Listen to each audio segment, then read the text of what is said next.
Downright GS में आप सभी का स्वागत है। तो आज हम बात करने वाले हैं भारत के इतिहास के एक ऐसे साल की, एक ऐसी चिंगारी की जिसने आप कह सकते हैं पूरे साम्राज्य में आग लगा दी थी। जी हाँ, हम बात कर रहे हैं 1857 की। देखिए, ये सिर्फ एक विद्रोह नहीं था, ये एक ऐसा भूचाल था जिसने हिंदुस्तान का भविष्य हमेशा हमेशा के लिए बदल दिया। तो चलिए आज इसकी कहानी को जरा परत दर परत समझते हैं। जरा सोचिए, तारीख है 11 मई 1857। दिल्ली में सुबह हो रही है, शहर अभी अंगड़ाई ले ही रहा है, और तभी यमुना पार करके मेरठ से आए बागी सिपाही सीधे लाल किले के दरवाजे पर पहुंच जाते हैं। उनकी सिर्फ एक मांग है कि जो नाम के मुगल बादशाह बचे हैं, बहादुर शाह जफर, वो इस बगावत की कमान संभालें। बस यही वो पल था जब एक छोटी सी चिंगारी अब एक बड़े तूफान में बदलने वाली थी। तो दिल्ली पर कब्जा वो तो समझिए एक बड़ा धमाका था, लेकिन इसकी जो चिंगारी थी ना, वो तो कई महीने पहले ही सुलग चुकी थी। मार्च में मंगल पांडे की बगावत हुई, फिर 10 मई को मेरठ में सिपाहियों ने खुल्लम खुल्ला विद्रोह कर दिया। अब देखिए, ज्यादातर लोग कहते हैं कि वजह वो चर्बी वाले कारतूस थे। हाँ, वो वजह थे, लेकिन वो सिर्फ आखिरी चिंगारी थी। असली आग तो पिछले 100 सालों से, मतलब 1757 के प्लासी के युद्ध के बाद से ही अंदर धधक रही थी। तो अब हम बात करेंगे असंतोष के कारणों की। 100 साल का सुलगता हुआ गुस्सा। सवाल यही उठता है कि आखिर ये गुस्सा इतना गहरा था क्यों? वजह सीधी सी थी। ईस्ट इंडिया कंपनी की जो नीतियां थी, उन्होंने समाज के किसी भी तबके को नहीं छोड़ा था। राजा हो, सिपाही हो, किसान हो या फिर कोई कारीगर, हर कोई परेशान था। ये एक ऐसी आग थी जो आप कह सकते हैं हर घर में सुलग रही थी और अब बस भड़कने ही वाली थी। तो ये गुस्सा, जैसा मैंने कहा, चारों तरफ से आ रहा था। सबसे पहले आर्थिक कारण। कंपनी की लगान नीतियां इतनी सख्त थीं कि किसानों की कमर ही टूट गई थी। फिर आते हैं राजनीतिक कारण। डॉक्ट्रिन ऑफ लैप्स जैसी पॉलिसीज थीं, मतलब अगर किसी राजा का अपना बेटा नहीं है तो उसका राजपाट सीधे कंपनी हड़प लेगी। फिर सामाजिक और धार्मिक मामले भी थे। लोगों को डर था कि अंग्रेज उनके रीति रिवाजों में दखल दे रहे हैं, ईसाई बनाने की कोशिश कर रहे हैं। और आखिर में सेना, जहां भारतीय सिपाहियों के साथ भेदभाव, कम तनख्वाह, ये सब तो चल ही रहा था। अब ये जो लाइन आप देख रहे हैं, काम करने में असमर्थ, भीख मांगने में शर्मिंदा और गरीबी के लिए अभिशप्त, ये सिर्फ शब्द नहीं है, ये वो हकीकत है, वो दर्द है जो कंपनी की आर्थिक नीतियों ने लोगों को दिया था। इसका एक छोटा सा उदाहरण देता हूं। अकेले अवध में पता है क्या हुआ? 21,000 तालुकदारों, मतलब जमींदारों से उनकी जमीनें छीन ली गई। रातों रात वो सड़क पर आ गए, बिना किसी कमाई के। तो जाहिर है, यही वो लोग थे जो सबसे पहले इस विद्रोह में शामिल हुए। और एक बात समझनी बहुत जरूरी है, ये विद्रोह सिर्फ राजा महाराजाओं या जमींदारों का नहीं था। नहीं, इसकी जो असली ताकत थी ना, वो थे वर्दी में किसान। मतलब कंपनी के ज्यादातर सिपाही किसान परिवारों से ही तो आते थे। तो सोचिए, जब उनके अपने गांव में उनके परिवार वाले कंपनी की लगान नीतियों की वजह से बर्बाद हो रहे थे, तो बैरक में बैठे उस सिपाही का खून खौलना तो लाजमी था, है ना? बस उनके घर का गुस्सा अब उनकी बंदूक से निकलने वाला। तो चलिए अब देखते हैं कि ये विद्रोह कैसे फैला। उत्तर भारत में एक धधकती हुई आग। जैसे ही दिल्ली पर कब्जे की खबर पहुंची, ये मानो एक सिग्नल था। और फिर तो ये बगावत आग की तरह पूरे उत्तर और मध्य भारत में फैल गई। अब जरा इन आंकड़ों पर गौर कीजिए, ये वाकई हैरान करने वाले हैं।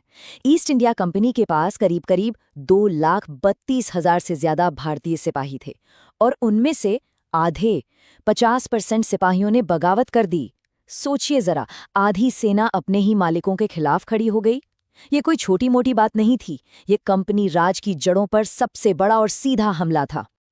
अब एक बात थी, विद्रोहियों के पास कोई एक सेंट्रल लीडर नहीं था जो सबको कमांड दे, लेकिन अलग अलग जगहों पर वहां के पारंपरिक नेताओं ने कमान संभाली।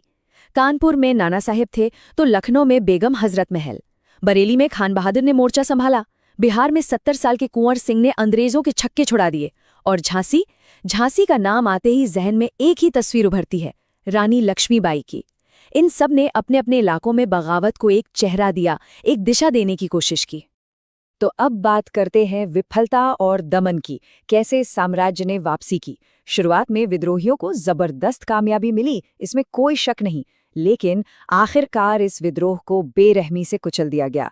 तो सवाल ये है कि ऐसा हुआ क्यों? इतनी बड़ी बगावत फेल कैसे हो गई?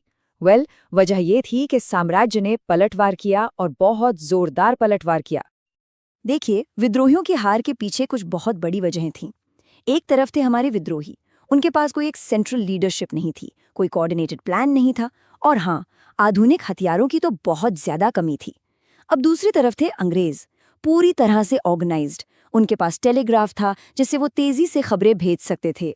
हथियार उनसे कहीं बेहतर थे, और ये सबसे दुख की बात है, उन्हें कुछ बड़े भारतीय रजवाड़ों का भी साथ मिल गया था।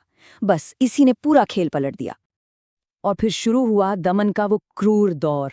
सितंबर 1857 तक अंग्रेजों ने दिल्ली पर दोबारा कब्जा कर लिया। बहादुर शाह जफर को पकड़कर बर्मा भेज दिया गया, और अगले 2 सालों में एक एक करके विद्रोह के सारे बड़े नेता या तो जंग में शहीद हो गए या उन्हें पकड़कर फांसी दे दी गई।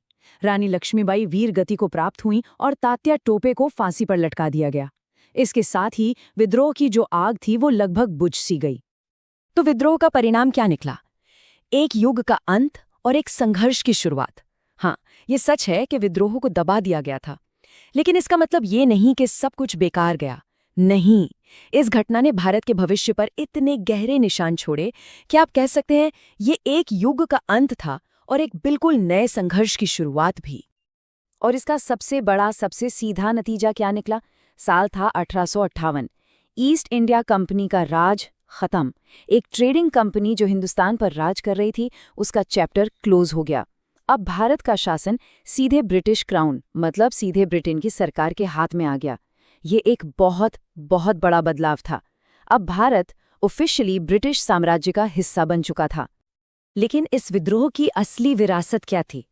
देखिए, भले ही इसे दबा दिया गया, लेकिन ये आने वाले स्वतंत्रता आंदोलन के लिए एक बहुत बड़ी प्रेरणा बन गया।